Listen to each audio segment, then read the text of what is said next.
એક નદી કિનારે બે વૃક્ષ હોય છે. એક ચકલી એક વૃક્ષ જોડે જઈને વાત કરે છે કે મારે આ વરસાદ ઋતુ નજીક આવી રહી છે, મારે તમારા વૃક્ષ ઉપર માળો બનાવવો છે, જેથી કરીને આ વરસાદમાં હું મારા બાળકોને સાર સંભાળ લઈ શકું, એમને બચાવી શકું. ત્યારે એ વૃક્ષ એમને ના પાડે છે કે ના ચકલી બેન, તમે મારા વૃક્ષ ઉપર માળો ના બનાવી શકો. એ ખૂબ આજીજી કરે છે કે મારે ખાલી વરસાદ ઋતુ પૂરતો તમારે ત્યાં માળો બનાવવો છે, પણ એ વૃક્ષ ના પાડે છે.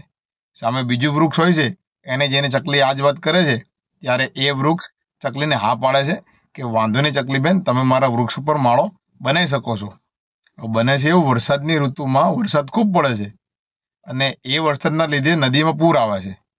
નદીના પૂરના વહેણના લીધે જે વૃક્ષે ના પાડી હોય છે એ વૃક્ષ એ વહેણમાં તણાઈ જાય છે અને ચકલી આ જોઈને એવું કહે છે કે જો તને તારા પાપની સજા મળી રહી છે, તે મને માળો બનાવવાની ના પાડી હતી ને, જો તારા પાપની સજા તને મળી રહી છે. ત્યારે જે વૃક્ષ વાત કરે છે ને એ સાંભળવા જેવી છે.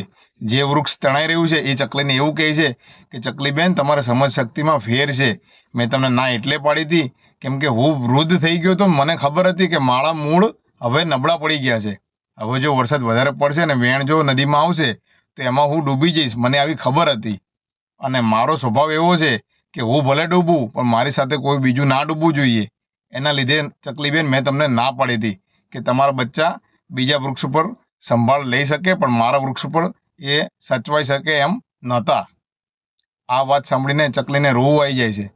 અને આ વાર્તાનો સારાંશ એવો છે કે આપણા જીવનમાં ક્યારેક આપણે કોઈકને તકલીફ કહીએ છીએ, ત્યારે કોઈક આપણને ના પાડી દે છે, ત્યારે આપણે એવું સમજી લઈએ છીએ કે ભાઈ આને કોઈક અભિમાન આવી ગયું છે, આ આપણી વાતમાં ઊભું નહીં રહેતું, આને એટલું બધું કેટલો અભિમાન છે, આને પૈસાનો પાવર આવી ગયો છે.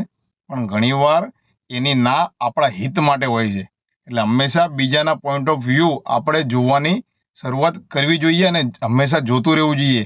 ક્યારેય આપણે ના પાડેલા લોકોને આપણે એવું ના વિચારવું જોઈએ કે આપણા હિતેચ્છુ નથી. એ હંમેશા આપણા હિતેચ્છુ પણ હોઈ શકે છે. તમારે શું કહેવું આવડ્યું હશે? વિડીયો સારો લાગ્યો હોય લાઈક ફોલો શેર જરૂર કરો. જય માતાજી, જય ભારત.